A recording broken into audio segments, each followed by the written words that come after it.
그때 예수님께서 제자들에게 말씀하셨다. 이것을 명심하여라.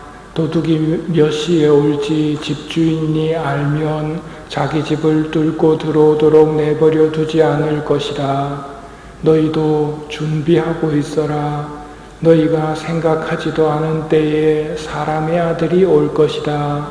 베드로가 주님, 이 비유를 저희에게 말씀하시는 것입니까? 아니면 다른 모든 사람에게도 말씀하시는 것입니까? 하고 물었다. 그러자 주님께서 이르셨다. 주인이 자기 집 종들을 맡겨 제때에 정해진 양식을 내주게 할 충실하고 슬기로운 집사는 어떻게 하는 사람이겠느냐? 행복하여라. 주인이 돌아와서 볼 때 그렇게 일하고 있는 종. 내가 참으로 너희에게 말한다. 주인은 자기의 모든 재산을 그에게 맡길 것이다. 그러나 만일 그 종이 마음속으로 주인이 늦게 오는구나 하고 생각하며 하인들과 하녀들을 때리고 또 먹고 마시며 술에 취하기 시작하면 예상하지 못한 날, 짐작하지 못한 시간에 그 종의 주인이 와서 그를 처단하여 불충한 자들과 같은 운명을 겪게 할 것이다. 주인의 뜻을 알고도 아무런 준비를 하지 않았거나 주인의 뜻대로 하지 않은 그 종은 매를 많이 맞을 것이다. 그러나 주인의 뜻을 모르고서 매 맞을 짓을 한 종은 적게 맞을 것이다. 많이 주신 사람에게는 많이 요구하시고 많이 맡기신 사람에게는 그만큼 더 청구하신다. 오늘 복음은 어제 복음에 이어지는 내용입니다. 예수님이 그렇게 과장을 하시는 분은 아닙니다.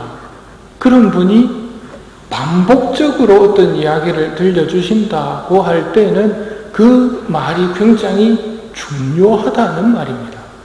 어제 들려주신 말씀도 오늘 말씀하고 상당히 비슷합니다. 제자들에게 너희는 허리에 띠를 메고 등불을 켜놓고 있어라.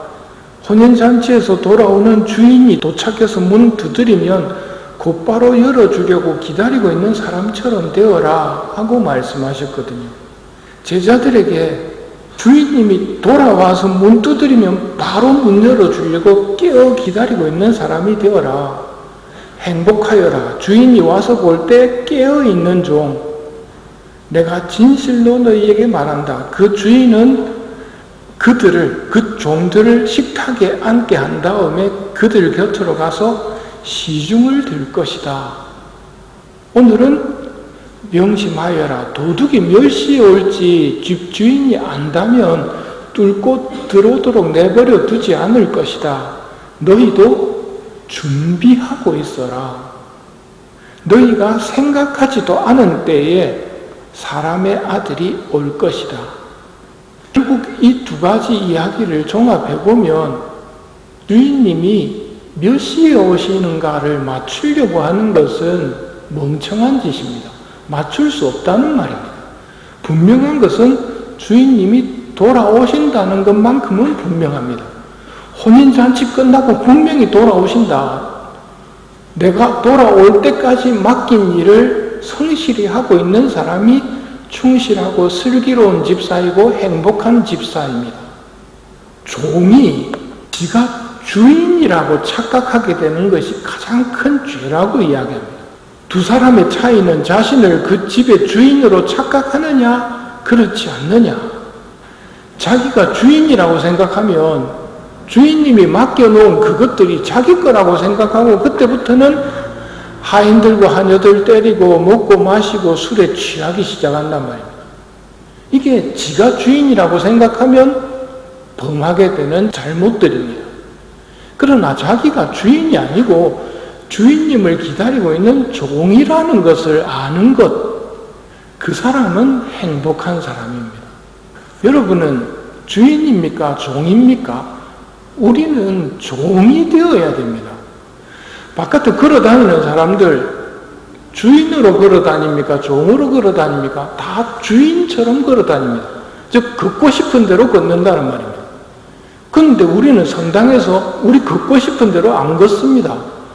발소리 조심하면서 말하고 싶은 대로 안 합니다. 목소리 낮추어서 여기서는 안 하고 가능하면 나가서 임금님 앞에서는 손을 모으고 다녀야 됩니다. 왜 그렇게 합니까? 종이기 때문입니다. 이 세상에서 자기가 종이라는 것을 잊지 않고 주인님을 기다리고 있는 사람은 정말 행복한 사람입니다. 그런데 받은 것들을 자기 거라고 생각하게 되는 순간부터 사람은 변질이 시작되어서 어리석은 부자처럼 받은 게 많으면 이거 어디다 쌓아놓지 하고 쌓아놓을 생각만 하지요.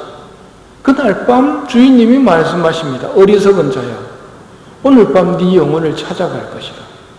우리는 주인이 아니라는 것을 깊이 새겨놔야 됩니다. 우리는 주인님을 기다리고 있는 사람들이라는 말이지요. 이 또한 예수님이 알려주신 소중한 선물입니다. 이 선물을 알려주시기 전까지는 그럼 어떻게 살았다는 말입니까? 삶의 의미를 모르고 살았다고 그랬죠. 회의론자들 입장에서 보면 사람들 하루하루 사는 게 하루하루 죽음을 기다리고 있으면서 하루하루 죽어가는 겁니다. 하느님을 모르면 그렇게밖에 안 보인단 말입니다. 우리가 지금 뭘 기다리고 있습니까? 회의론자들 눈에는 죽음을 기다리는 겁니다. 그게 아니라 주인님을 기다린다고 예수님이 알려주십니다.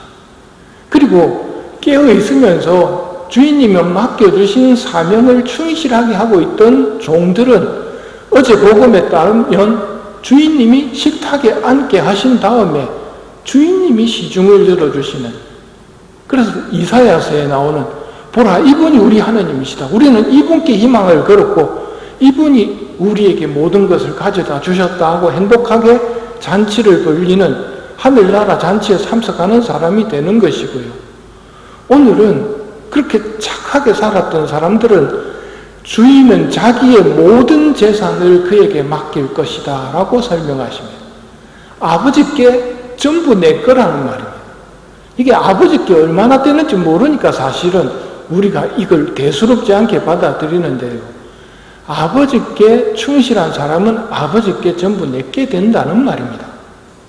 오늘 예수님의 말씀 가운데 하나 더 기억해야 될 게 마지막에 하시는 말씀.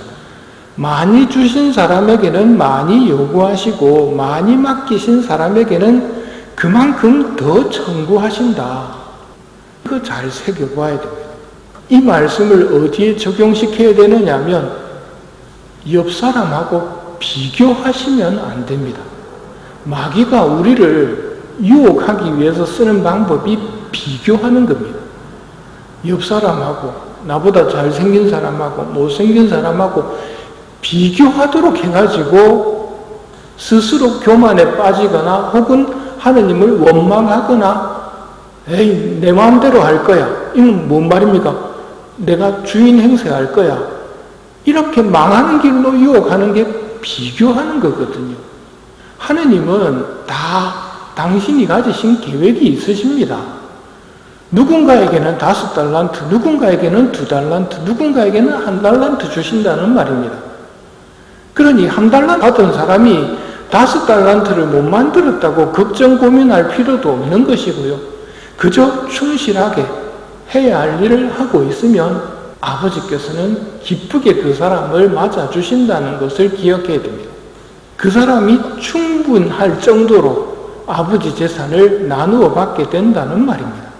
그런데 우리는 흔히 비교하면서 내가 남들보다 낫다는 교만에 빠지거나 혹은 하느님에게 왜 이러십니까 하고 불평하는 죄에 빠지게 되거든요. 그래서는 안 됩니다. 우리는 주인님을 기다리고 있는 행복한 종이 되어야 됩니다. 주인님이 돌아왔을 때 어떻게 갚아주실지를 다 알고 그걸 보게 되면 사람들이 뭐라고 할까요? 하느님이 그 주님이신 백성은 복되어라 라는 성경 말씀이 그걸 설명합니다. 하느님을 주님으로 모시고 살던 사람, 그리고 종의 행세를, 종의 사명을 충실하게 해 나갔던 사람들은 행복하여라 하는 소리를 분명히 들을 거라는 말입니다. 우리는 주인이 되라는 유혹을 너무도 많이 받고 있는 세상입니다. 우리는 주인이 아닙니다. 내 삶을 내가 시작한 것도 아니고 내 삶을 내가 끝내는 것도 아닙니다. 내 삶을 내 뜻대로 이루어 나가는 것도 아니거든요. 우리는 그저 주님을 기다리고 있고 복된 희망을 품고 주인님이 문 두드리면 비로소 끝났구나 하고 문 열어드리면서 그분을 맞이하면 됩니다. 그때까지 등불을 켜놓고 등불이 꺼지지 않도록 기름을 채워가면서 살고 있으면 된다는 말입니다. 오늘 예수님께서 우리의 처지가 무엇인지를 설명해 주십니다. 우리는 주인이 아니라 주인님을 기다리는 종입니다. 그러나 충실하게 기다린 사람들은 주인님이 자신의 모든 재산을 그에게 맡길 것이다. 그들을 식탁에 앉히고 그들의 시중을 들어주실 것이다. 라는 은유적인 표현으로 우리의 보상을 설명하고 계십니다.